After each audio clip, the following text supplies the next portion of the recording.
जय हिंद विद्यार्थी मित्रांनो. तर आपल्या कालच्या व्हिडिओ खाली एक कमेंट होती, 2 कमेंट होत्या. प्रवीण कारंडे, ड्रीम पोलीस या दोघांचे कमेंट होते की ग्राउंड बाबतीत व्हिडिओ बनवा.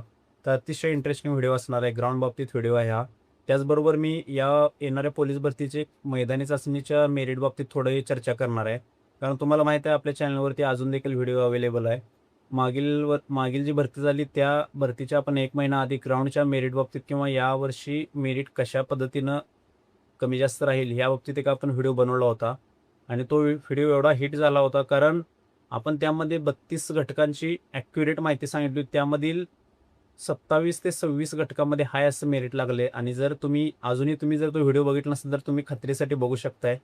कारण एवढा ॲक्युरेट आपण अंदाज सांगितला होता. हा संबंधित जिल्ह्यांच्या जागावरती किंवा रेशोवरती डिपेंडेड होता. त्याचबरोबर मागील काही 2 ते 3 वर्षाचा पूर्ण अंदाज घेऊन बनवला होता. तसं यावर्षी जागा नसल्यामुळे अजून आपण एवढं ॲक्युरेट सांगता येणार नाही, परंतु आपण एक अंदाज सांगायचा प्रयत्न करेन.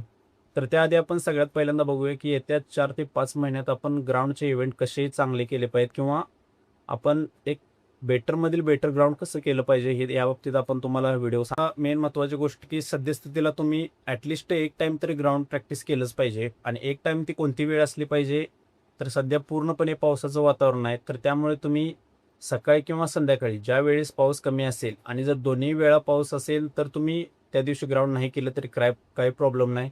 सध्या जरा व्यवस्थित इंजुरी न येता किंवा शूज चांगलं वापरायचं आहे. पावसाळ्यात सगळ्यात जास्त धोका त्या गोष्टी बाबतीत असतो की पाय घसरून आपल्याला एकदम बऱ्याच काही इंजुरींना सामोरं जावं लागते. त्यामुळे शूज व्यवस्थित वापरायचं आहे.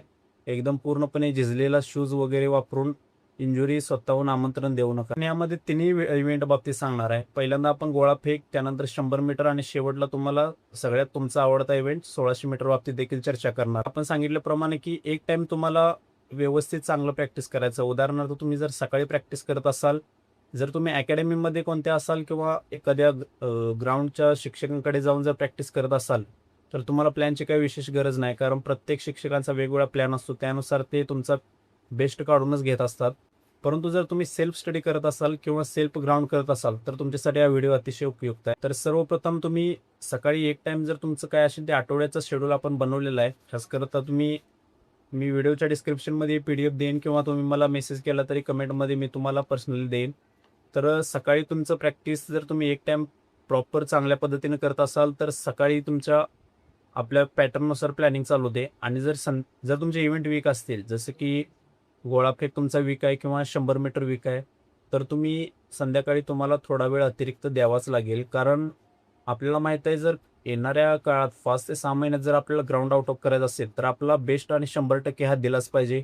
त्याचबरोबर आपली स्टडी देखील असते. ह्या सगळ्या गोष्टीतून वेळ काढून द्यायचं म्हणजे आपल्याला टाईम पुरत नाही. आपल्याला वाटतं फक्त की वेळ भरपूर आहे, परंतु प्रत्यक्षात आपल्याला तेवढा वेळ नसतो. गोळाफेक बाबतीत सध्या काय करायचं आहे, जर तुमचा गोळा खूपच कमी असेल तर तुम्ही सकाळी आपलं प्रॅक्टिस रेग्युलरच करायचं आहे. संध्याकाळी आपण एक आपला वैयक्तिक गोळा तुम्ही खरेदी करू शकताय आणि त्यामध्ये जास्तीत जास्त सोलो थ्रो म्हणजे सेल्फ थ्रो करायचे आहेत. आपण एकट्यानं जाऊन प्रॅक्टिस करू शकता. त्यामध्ये आपण गोळ्याचं डायरेक्ट जास्तीत जास्त थ्रो करायचं नाही, परंतु गोळा उंच टाकण्याचं प्रॅक्टिस किंवा स्टेपिंग आपली चुकते का किंवा गोल रिंगण मारून असले छोट्या छोट्या बेस जिथं आपण चुकते तिथून सुरुवात करायची. त्याचबरोबर गोळाफेकसाठी सगळ्यात महत्त्वाचं काय तर स्ट्रेंथ वर्कआउट जसं की शोल्डर असतील, फोर आर्म्स, ट्रायसेप, ते पूर्णपणे तुमचं प्रॉपर डेव्हलप असेल तर तुमचा गोळा आउट ऑफ जाईल. आणि यामध्ये जर तुमची स्ट्रेंथ कमी असेल तर तुम्हाला गोळ्यासाठी खूप कठीण परिस्थितीला सामोरं जावं लागते. तर सांगतो ते व्यवस्थित तुम्ही नोट करून घ्या. तर फुल प्लँक किंवा डिप्स पोझिशनमध्ये होल्डिंग आपण म्हणू किंवा डिप्स मारायचे तुम्ही भरपूर किंवा वाढवत जायचे आहेत. आज जर तुम्हाला मिनिमम 15 ते 20 जे बिगिनर्स आहेत त्यांना 15 ते 20 जरी निघत असते तरी तुम्ही हे टार्गेट ठेवायचं की येणाऱ्या 20 किंवा 1 महिन्यानंतर तुम्हाला डिप्स कमीत कमी 60, 70, 100 पर्यंत असं कसं जाता येईल. कारण आपली स्ट्रेंथ शिवाय आपला गोळा जाणार नाही. आणि त्यामुळेच आपले डिप्स पोझिशनमध्ये होल्डिंग असेल, पुशअप प्लँक्स किंवा फुल प्लँक्स म्हणू, तर त्यामुळे देखील तुमचा गोळा इम्प्रूव्ह होतो. त्याचबरोबर पुलअप्सचा देखील प्रॅक्टिस करायचा आहे. पुलअप्सचं प्रॅक्टिस आपल्याला इव्हेंट नाही, परंतु आपल्या इव्हेंटला मजबूत करण्यासाठी पुलअप्सचा अतिशय महत्त्वाचा असणार आहे. 100 मीटर बाबतीत तर 100 मीटर बाबतीत एक गोष्ट ध्यानात ठेवायची की जास्तीत जास्त आपण शॉर्ट रॅपिटेशनवर भर द्यायचा आहे. जसं की 30 मीटरचा स्टार्ट, 60 मीटरचा, 90 मीटरचा आणि 120 मीटरचा देखील तुम्ही शूट मारायचे आहेत. कारण एक गोष्ट आहे, हे 2 जे इव्हेंट आहेत गोळाफेक आणि 100 मीटर, हे किती जरी आपले वीक किंवा स्ट्रॉंग असले तरी याला प्रॅक्टिसशिवाय आपण हे मेंटेन करू शकत नाही.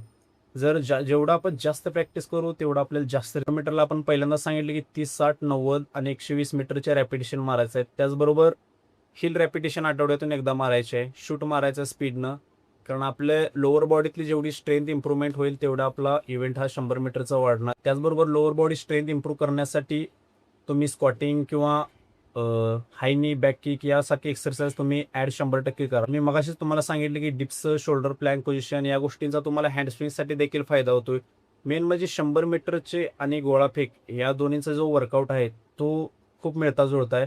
त्यामुळे यामध्ये अजिबात कंजूसपणा करायचा नाही. आणि आत्ताच आपण सांगितल्याप्रमाणे की सगळ्यात महत्त्वाचं काय तर प्रॅक्टिसशिवाय आपलं काय सुद्धा इम्प्रूव्हमेंट होणार नाही. तुम्ही प्रत्यक्षात डेमो द्या. तुमची ती भीती गेली पाहिजे.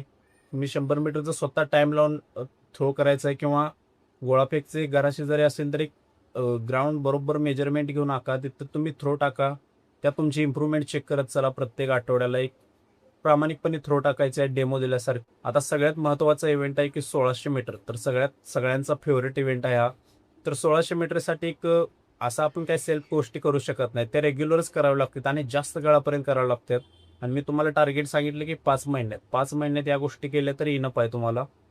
तर 1600 मीटरसाठी तुम्ही एक आठवड्याचं शेड्यूल बनवायचं आहे. जसं की पहिल्या दिवशी तुम्ही स्लो फास्ट रनिंग करू शकता. त्याचबरोबर टाईम लागतं. पहिल्यांदा 30 मिनिट किंवा 45 मिनिट असतील किंवा काही जण 1 तासासाठी स्लो फास्ट रनिंग. त्याचबरोबर रॅपिटेशन. तुम्ही एखादा दिवस हिल वर्कआउट देखील करू शकता. जर तुम्ही 1 किंवा 2 असेल तर तुम्ही 1000 मीटर, 800 मीटरच्या देखील रॅपिटेशन मारू शकताय. आणि मुलींसाठी 800 मीटर इव्हेंट आहे त्या बाबतीत देखील आपण व्हिडिओ स्पेशल बनवणार आहे. कारण दोन्ही इव्हेंट आपण यामध्ये मिक्स केले नाहीत. कारण खास हा विद्यार्थी मुलांसाठी व्हिडिओ असणार. तर 1600 मीटरसाठी आठवड्याचं प्लॅनिंग. तर प्रत्येक दिवस आपला वेगळ्या वर्कआउटने चालू करा 1600 मीटरसाठी. आणि यातून आपण वेळ काढत 100 मीटर आणि गोळाफेकला देखील आपण व्यवस्थित बॅलन्स करायचं आहे. कारण आपल्याला माहीत आहे ह्या 2 इव्हेंटकडे लक्ष देताना आपल्याला कारण सगळ्यात मार्क देणारे इव्हेंट जर कोणते असेल तर 100 मीटर आणि गोळाफेक. सगळ्यात मार्क फुकटमध्ये देणारे पण आणि सगळ्यात जास्त मार्क घालवणारे पण हेच इव्हेंट आहेत. तर व्यवस्थित तयारी करा, प्रॅक्टिस करा. आणि आपल्या टेलिग्राम चॅनलमध्ये आपण ही PDF टाकून देतो. तर नेक्स्ट व्हिडिओ कोणत्या टॉपिकवर बनवायचा नक्की कमेंट करा. भेटू नेक्स्ट व्हिडिओमध्ये. तोपर्यंत